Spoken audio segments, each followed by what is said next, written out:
is Sibyl, and she will tell us more about herself before we jump right into the questions. Mama, tell us about you. My name is Sibyl Mukandutie or Colette. I'm an actor, I'm an advocate, I'm a creative, and I'm happy to be here. There's nothing more. You see, people who wear many hats are so humble. I am out here pressing my stomach in a whole corset. This woman is in a hoodie, and she has more hats than I do. That's how you know quality, people.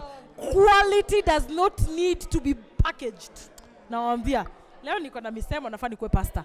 Anyway, Mama, you've watched the amazing Elements by John Sibi Okumu that's been directed by Wakio Mzenge, who is an amazing artist. Did you have expectations, first of all? My only expectation was to go through the different emotions. So that's my expectation with every performance. I believe if I don't feel the diversity of emotion, be it like laughter, pain, because that's the normal human life experience. That was my only expectation, and it was achieved. Woo! Yeah, it was met. Meet expectations here at BTM, wewe. Yeah. Kabsa. What would you tell someone who missed this show today? I think you missed a very important piece that was very unique, I'd like to say. A one-hander where it's just one person doing it, and the story was very deep. What tip would you give to your fellow, to an artist in the Kenyan industry, be it film, be it theater, that you feel is lacking but could make the industry any better? I think what is now coming to light is the impact of social media in either film, music, theater, and majorly for marketing. So I think everybody that perhaps in this time is considering themselves a creative, then social media is your biggest friend, including this podcast. Otherwise, we wouldn't know about it. You know, the era right now near online. So I think it's time we stop avoiding it in the name of, may just act. I don't do social media. Just keep posting, keep doing, find your niche, find your element again. Because I think that's the biggest form of communication at this time and age. Yeah. Amazing. So you are taking advice from a person who has great social media branding. I'm saying it. I'm saying it because I follow. For a theater going or a theater circular kind of person, 7K is a lot of following. Considering someone just said a few minutes ago that Kenyan theater players do not take time to brand themselves properly for social media. You find mtu ako ni mnoma, ni msanii mnoma najulikana na ako na 256 followers on social media, which is, I'm calling myself out. I'm going to do better. But anyway, thank you so much, Sibyl Colette. If you know this amazing chick, then you know greatness. But if you don't, please follow her on all our social media handles, which is at Sibyl Colette. The difference. Theater actors and film actors. Really, I think we cut. I don't think. Well, there's the technique. Yeah. There's definitely technique in how you probably speak, act when you're on stage, and how you do it when you're shooting for TV. So there's definitely the aspect of that. On stage, you'll need to be bigger and larger than life. Yeah. Act it out. In TV, most of the times you'd want to be, yourself. Not yourself, the character that you're being told, but also not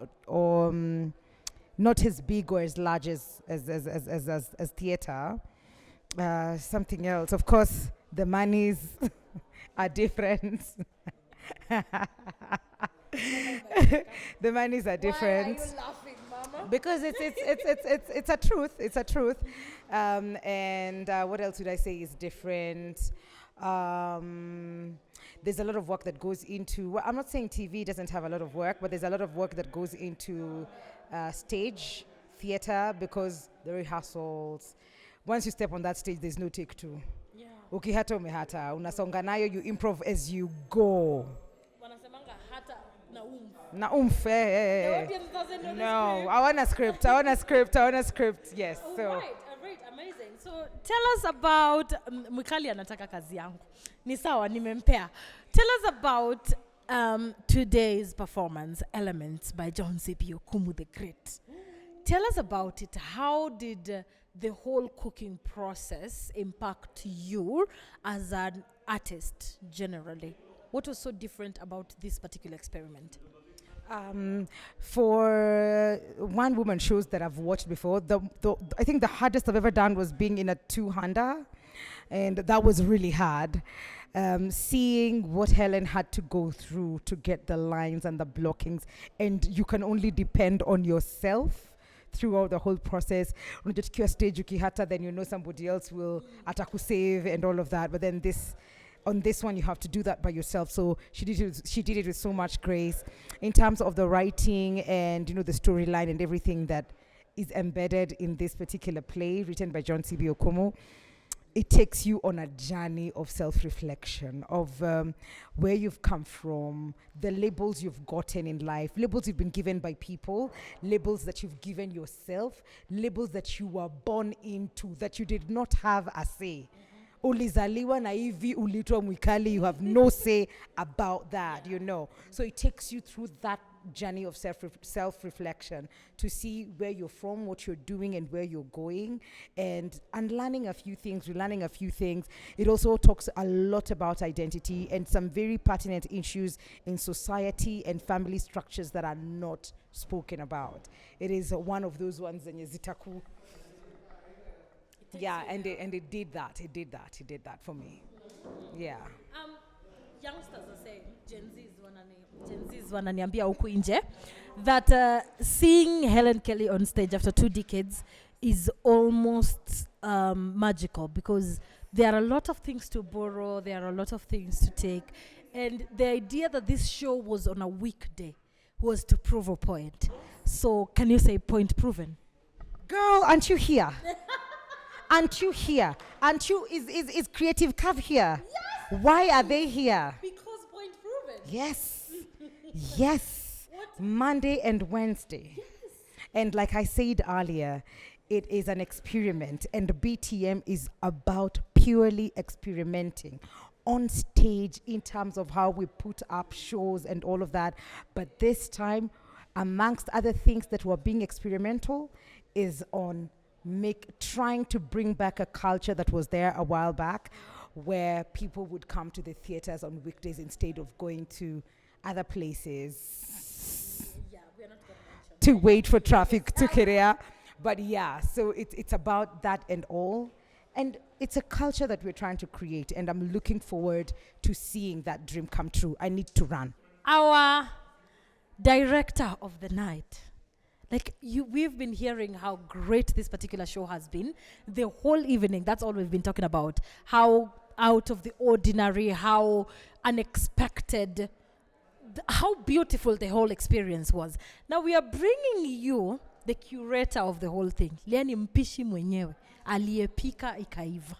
Sasa Wakio. Your audience tinam. She's saying nam. Wow.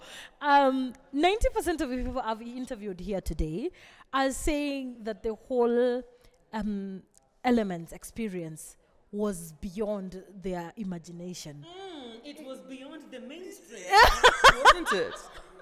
Beyond the mainstream. It was beyond the mainstream, considering it's on a Monday and a Wednesday. We did it on a Monday and a Wednesday.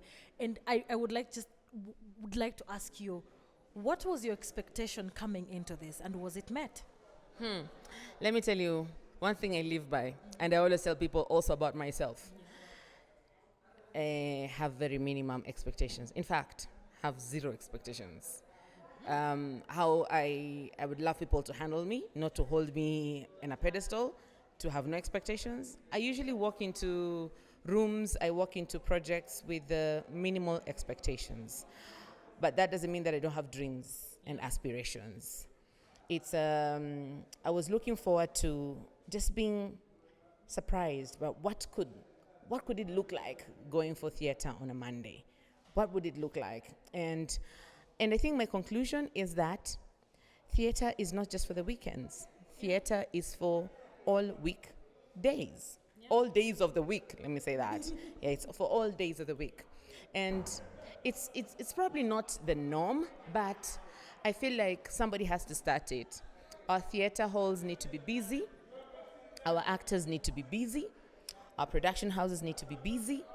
We need to be making money. We need to be expressing ourselves because, as actors, when you don't have a job and you're not able to express yourself, it's really hard to just leave because this is a huge part of our lives. So I think having consistent productions throughout the week is the way to go. And I look forward to, I love the fact that the National Theatre was open to the idea, because they do have other projects that usually happen in the middle of the week, but sometimes they're not plays or they're not artistic projects, and if they are, they may be just sponsored. They're not ticketed shows. So I think we can start thinking of how to bring shows throughout the week. Yeah. Right. So for most producers, bringing back, or directors or theater players, for example, bringing back an artist who's been on hiatus for a decade is a risky factor. It's a risky factor. On hiatus. There are two words in this life I mispronounce. There's that, and then there's rendezvous. I always say my own thing, so forgive me. Bringing back an artist who's been off stage or off screen for that long is always a risk most people do not want to take. Why Hellen Kelli? Why not Hellen Kelli? I think it's also part of the experiment. I'm one person who always just want to do things that, as you said in your introduction, unexpected. I always want to experiment with stuff and to see how that goes. I'm always just testing the litmus paper and seeing, is it going to turn red? Is it going to turn, what color is it going to turn? And so for me, Hellen Kelli came to mind because I have worked with her for a long time. It was around 6 years when we did Selena. So I've worked with her. And initially, I wanted to do the show myself because, as I said before in some other interview, it's cheaper, But I also wanted the company to grow. And I looked around and I thought to myself, who would I want to do this role? And the role was a bit limiting because it needed someone who's pointish, because that was the character. But I said to myself, you know what? If we can do Cinderella, if we can do Serafina, be people from different cultures, we can also hack it. And so I approached Hellen because of her expertise, and it's because I also had a lot of rumors about when she was on stage, she was like a beast. I was like, I want to see that. I want to see that. How about we do it together? And so that's how it came to be. So the beast landed. And the beast came to show off. And show off she did. So from this particular experiment, are you confident to say you would be looking to do another one? Absolutely. This is my third experiment. Actually, someone just asked me right now, experiment number, and I was like, this is my third experiment. And I know it might not look like experimental theater, but I think every production I do, there is an element of experiment there. And the experiment for me this time round was basically just to test the waters in terms of audiences, how to attract audiences in the days that are considered off-peak, or the days that, are considered, non-performance days. So that was part of my experiment. Also, part of my experiment was, because this is a monologue. It's not really a one-woman show. It's a monologue, but I really wanted it to be very dramatic. I wanted it to be actually a performed show. I didn't watch the first one, so I don't know if there are elements that are similar. But the thing is, I really wanted to turn it into a one-woman show, into a performance, into a play. And I also wanted to experiment with backlight and and foreground light and things like that, and side lights and rooms, and create a holistic house, like for someone to feel like she actually went to the bathroom, or she went to her bedroom, or she went to the kitchen, or she's back in the living room, or she's gone to the veranda. So yes, I really wanted to have that, create that space, and I think we did pretty well. So you took two major risks. There was a lot of risks going on for Elements, but there were two major risks here. The first one being the show was on a weekday. The second one being how emotionally packed or heavy the whole script was, which is something most people would say is not a thing Kenyan audience strongly lean towards. Was it a major concern for you, or were you are you one of those people who think we are underestimating the preferences of our own audience? I think, yeah, I would agree with the latter. I think we underestimate what audiences would appreciate. And I've done very deep shows, especially with the Back to Basics. Yeah. We've done very, very emotionally weighty shows, and we had full houses as well. And Tash Mitambo once described me as a thinker director. Like, people come to my shows and they will have to go thinking, and it's thought-provoking. And maybe that's the kind of person I am. I'm not very sure. I think I can be funny as well. But I think we really do underestimate what our audiences prefer. And when you put a product out there, then you can be able to vet and say that audiences can actually appreciate this and they can understand this. And it could be a difficult script. It could be a confusing script. It's just like when you go into an exhibition, there's some paintings that are really easy to understand and others that are abstract, but there's somebody who would appreciate that abstract. So we're not limited to a specific audience, and we should not let our audiences be limited to specific products. Amazing. Now, for most producers who make shows, theater performances, to be exact, are scared of putting weekday shows because of the hectic nature of the marketing. What would you say you've done differently for this particular show in terms of marketing? Ooh, I would want to really appreciate Faith Kibathi for coming on board because, Lord. She really helped us to figure ourselves out in terms of calendaring our assets, our marketing assets, and our deliverables for our audiences, and the timings. She showed us, all the demographics and all, the things that we need to understand that we obviously do not understand in the social media world. But I think having a social media influencer really, really helped us with our marketing. And also, we went to knock doors. We literally knocked doors. We gave our hearts out. We sold the product, and we got a few yeses, and we got several no's. But we went out. Tulijituma sana. We went knocking. To be honest, we did a lot of that. Yeah. Amazing. So thank you so much for your time. We have had a great experience here at the Elements Show. This has been the awesomeness.